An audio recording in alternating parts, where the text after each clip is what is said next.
Sin Amarres, le damos la bienvenida al invitado de hoy.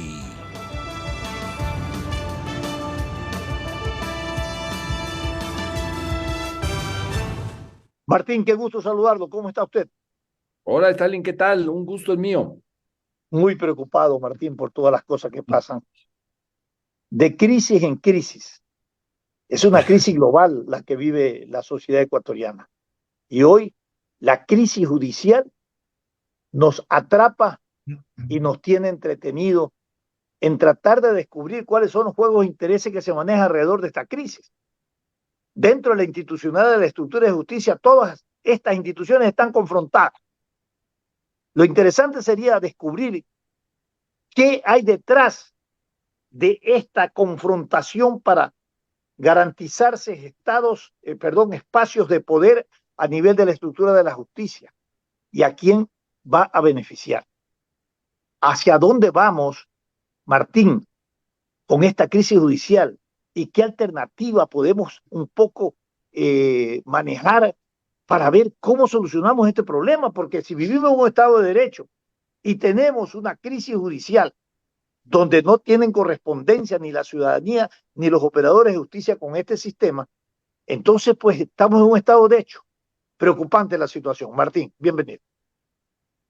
Buenos días. Gracias por la invitación. A ver, yo creo que dentro de la complejidad que tú anotas, hay algo que es bastante sencillo. ¿Mm? Eh, yo creo que el tema de la justicia se reduce a un secuestro de las mafias políticas.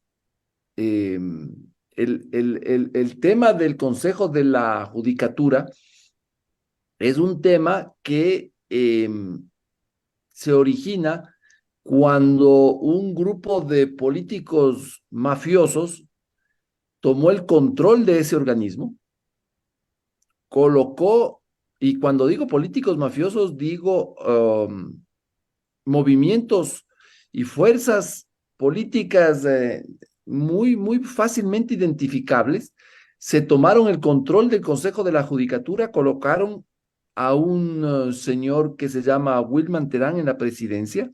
Eso no es fortuito, eso fue absolutamente deliberado.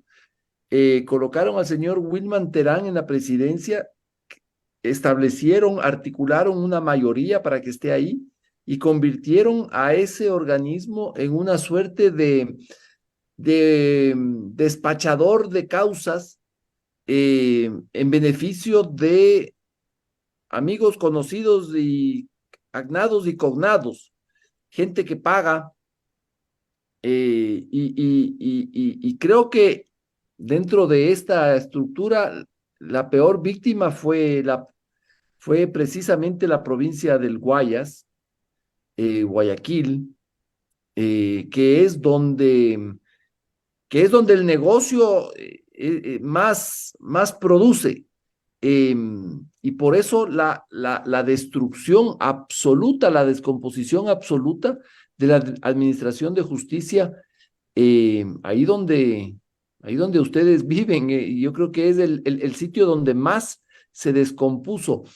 Pero vuelvo y repito, dentro de la complejidad del tema, la explicación es bastante sencilla, ¿no? Son estas mafias políticas vinculadas muchas veces al narcotráfico, vinculadas otras veces a las mafias empresariales también, porque esas también hay mafias empresariales que se disputan los fallos de los jueces a dentelladas, ¿no? Y los jueces que no cumplan o son destituidos o son amenazados o no son pagados. Eh, y hemos llegado a un punto, y ahí comparto contigo, Stalin, yo comparto esa preocupación de la que tú dices. Estamos en un momento absolutamente, no sé, es un pozo, ¿no? Y claro, si tú te pones a pensar, todo esto coincide con el poder que tomó el narcotráfico en el Ecuador, un poder inédito, un poder que es superior al poder del Estado, unas una capacidad económica gigantesca, superior a la del Estado, superior a la de la sociedad, al de la sociedad que quiere vivir limpiamente, al de la sociedad que quiere tener un sistema de justicia que te garantice la vida democrática, republicana, de una vida decente, ¿no es cierto? Correcto. Entonces es todo ese enjambre súper enredado atrás, pero adelante hay una cosa bastante sencilla y yo creo que lo hemos visto venir, lo hemos visto instalarse en vivo y en directo, con transmisiones por Facebook y transmisiones por Zoom, en las reuniones de ese Consejo de Seguridad, en las reuniones perdón, de la Judicatura, en las reuniones del Consejo de Participación Ciudadana y Control Social. Eh, ahí está la mafia. Correcto. Ahora, Martín, ¿por qué desde la vida republicana de nuestro país? Es porque esto no es de ahora. El sistema de justicia no ha logrado una autonomía y una independencia como ha sido concebida en la estructura de una organización de un Estado de Derecho. Tú anotabas, y para simplificarlo, esta metedura de mano a la justicia por parte de las mafias políticas, como tú lo dices, lo llamas, y otros actores, ha sido un poco la historia de la vida judicial, del sistema institucional. Pero se han hecho algunos esfuerzos por cambiar, que van desde reformas hasta constituyentes, hicieron enmiendas, pero resulta que sigue la politización de la justicia, sigue la judicialización de la política. Es decir, siguen los mismos intereses medrando y destruyendo, implosionando esa estructura de la función judicial. Bueno, esto hay que pararlo. Esto debemos tener una salida. Yo estaba revisando en estos días con motivo de esta entrevista que en el gobierno de Lucio Gutiérrez vivimos sin corte constitucional, sin estructura jurídica por un año y pico. Hubo un decreto del presidente Lucio Gutiérrez que desconoció a la Corte Nacional de Justicia y otros entes. Pasamos un año y algo más. ¿Por qué? Porque la Asamblea no se ponía de acuerdo en el reparto de cuotas a nivel del control del sistema de justicia. Bueno, de ahí ha transcurrido muchísimos años y seguimos en lo mismo, pues. ¿Qué hacemos? Mire, Stalin, es que antes de que exista el narcotráfico es muy viejo también. Ah, sí. Pero desde siempre la administración de justicia ha sido la herramienta con la que se ha controlado el Estado y a los gobiernos que administran esos estados. La política se ha hecho a través de la justicia.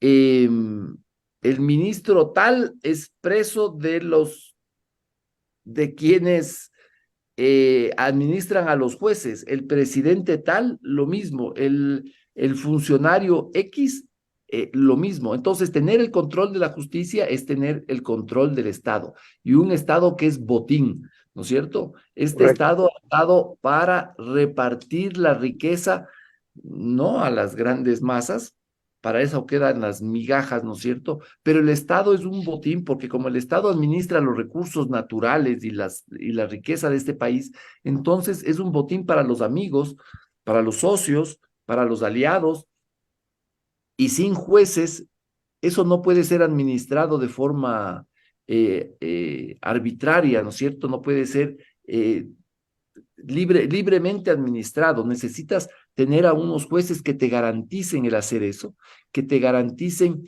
el que si lo haces no vas a ser perseguido y si no lo haces vas a ser perseguido. ¿Cuántas veces hemos visto a funcionarios y expresidentes que luego han sido enjuiciados por no haber hecho los negocios que se les pidió hacer? Voy a poner un ejemplo. El caso de Gustavo Noboa fue clarísimo.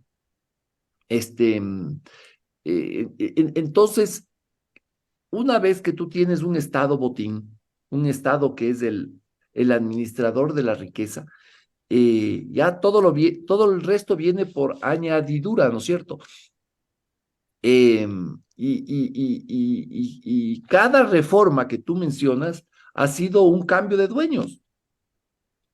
Yo no digo que todas las reformas hayan tenido esa mala intención, pero todas o casi todas han terminado en eso. Entonces ahora tenemos no solo que la justicia, tenemos un Consejo Nacional Electoral con la misma dinámica, la misma lógica. Todo está así, está terriblemente contaminado. Claro, ahora existe la fuerza del narcotráfico que vuelve la cosa más, más complicada y más potente. Y claro, la sociedad, nosotros somos las víctimas de esto porque perdemos confianza en las instituciones, perdemos confianza en la administración de justicia, y cuando se pierde la confianza en la administración de justicia, en los jueces, se acaba todo, se acaba el tejido social. Correcto, así es. Erika. Y Martín, ¿cómo está? Quiero abordar otro tema con usted y es precisamente que nosotros los ecuatorianos nos disponemos a una segunda vuelta electoral y me gustaría que usted nos comente cómo ve el tema de las campañas de estos dos candidatos que están en segunda vuelta y qué es lo que está esperando, cuál es el termómetro que usted percibe que están esperando los electores ecuatorianos para ir a sufragar en esta segunda vuelta. Hola Erika, ¿cómo estás? A ver, yo veo dos cosas.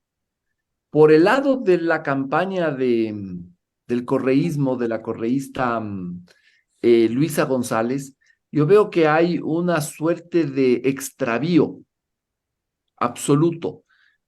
Me parece que los estrategas de esa campaña aún no han logrado encontrar el ADN de esta campaña para segunda vuelta. Están dando bandazos, ¿no es cierto? Un día ponen a Luisa González como una influencer para que se parezca o para que compita más con Lavinia Balbonesi, que es la esposa del otro candidato, no es la candidata. Otros momentos veo que enfilan todos los ataques contra la vicepresidenta, la candidata vicepresidenta de Daniel Noboa, cuando el personaje es Daniel Noboa y no la candidata a vicepresidenta. Ayer vi en la cuenta de Rafael Correa como 3 o 4 tweets en contra de la señora Abad. Entonces me parece que esta campaña correísta no encuentra todavía, lo cual no quiere decir que no lo vayan a hacer. Están tratando de atacar a Noboa, pero yo no veo que tengan una línea más o menos creíble. Le están endilgando intentos de privatización de la salud, del IES. Todo es muy forzado y falso.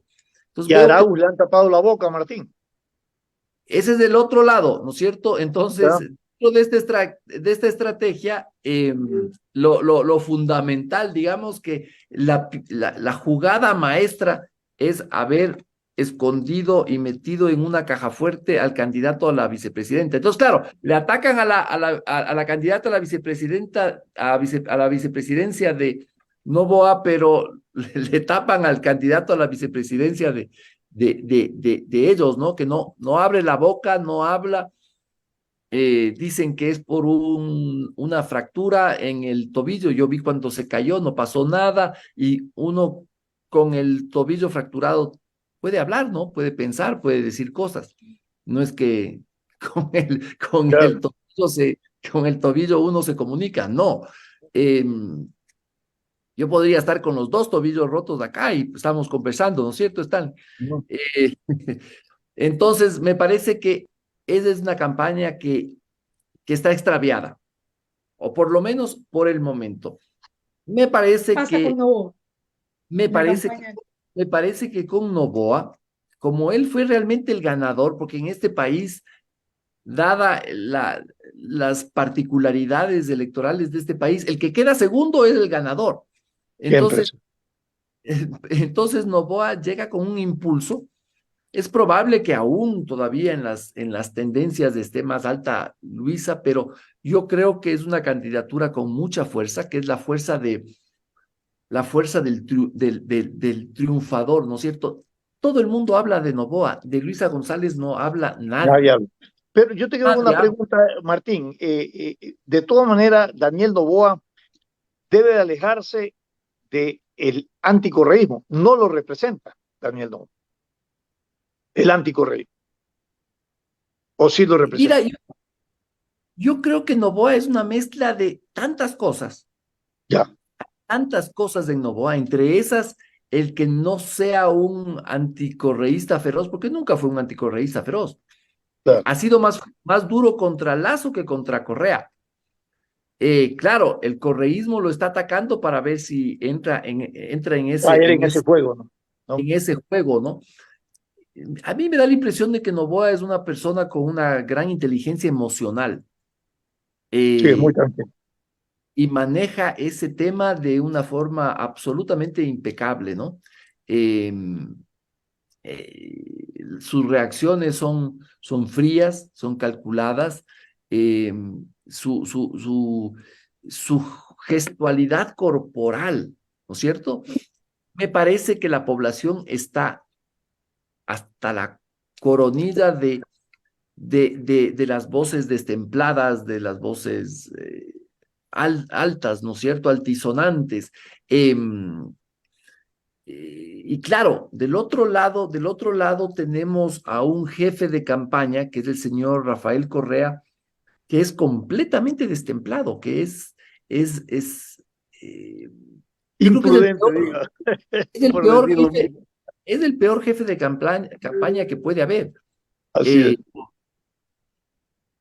entonces, yo veo así las cosas, veo una campaña extraviada y la otra puesta en un andarivel donde hay una fuerza que fluye hacia Bien. adelante, fluye bastante bien, eh, donde hay un candidato que es, como digo, emocionalmente muy inteligente. Y la inteligencia emocional creo que es importantísima en esto, Stalin y Erika. Creo que es Muy fundamental, porque la política es un tema de emociones. Y las emociones que transmite una persona como Daniel Noboa, que es un hombre frío, es como, mira, es como un paciente crítico de salud, ¿ya? Que está muy mal de salud y llega a manos de un médico, o tiene dos médicos eh, como candidatos para que te curen y te sanen y te ausculten. Y del un lado tú tienes un médico que grita y está nervioso y que sale y entra del consultorio o del quirófano y grita y a las enfermeras que están al lado les maltrata y etcétera. Y del otro tienes un doctor, un médico que es absolutamente frío, que tiene los bisturís con un aplomo absoluto. Y eso es Noboa, y el otro es Correa, porque la señora González no es nadie, y la gente poco a poco se va dando cuenta de eso. Eh, entonces yo creo que está bastante clara la cosa en este momento. Que pueda ocurrir algo y todo pueda cambiar, también es cierto. perfecto, Martín. Me quedo con esta última parte que tú has tratado de generar una identidad plena de conceptualización de comportamiento en este proceso electoral. La inteligencia emocional le da al candidato Noboa identidad electoral. Sí, total, total. Eso, Es, es, perfecto. es el médico histérico versus el médico tranquilo y aplomado. Bueno, vamos a ver cuál es la empatía que los ciudadanos pueden sostener, porque en campaña a veces se cometen imprudencias, por decir un término, que te cambia toda la historia, ¿no? Y puede ser de un día al otro. O sea, Así las, es. las cosas pueden estar fluyendo muy bien y de repente se te acabó. Entonces, sí, es una carrera de resistencia y de aguantar y de aguantar y de aguantar. Sí, lo último también sería interesante, que lo vamos a ir desarrollando, es que no solamente se elige el presidente como tal, sino dos modelos de gestión pública claramente diferenciados. Ya el uno lo conocemos, de 10, 12 años de gobierno, y el otro, pues, que estaremos por conocer, ¿no? Claro, y el uno lo único que nos ofrece es volver al pasado. Lógico. Y eso, Bueno, eso, ya dijeron todos, ¿no? Sí, entonces ya eso se ¿Qué acabó. van a hacer? Ese modelo de campaña se agotó, yo creo que se agotó incluso bastante antes de la primera vuelta. Erika. Y yo creo que estamos con el tiempo, sociólogo. Bueno, Queríamos agradecerle a Martín. Se nos quedan algunos temas, queremos comprometerlo para que usted pueda nuevamente acompañarnos la próxima semana, sociólogo. No sé, vamos a estar viendo su hay agenda, algunos temas con Martín. Martín que quedan en carpeta. Vamos a tratar de la próxima semana volver a contactarnos. Martín, Con, muchísimas gracias por haber estado con nosotros. con muchísimo gusto y buenos días. Hasta luego. Felicidades, cuídese, Martín. Gracias. Nos despedimos hasta el día de mañana con más invitados de análisis de noticias. Felicidades, cuídense. Chao. Sin amarres, le damos la bienvenida al invitado de hoy.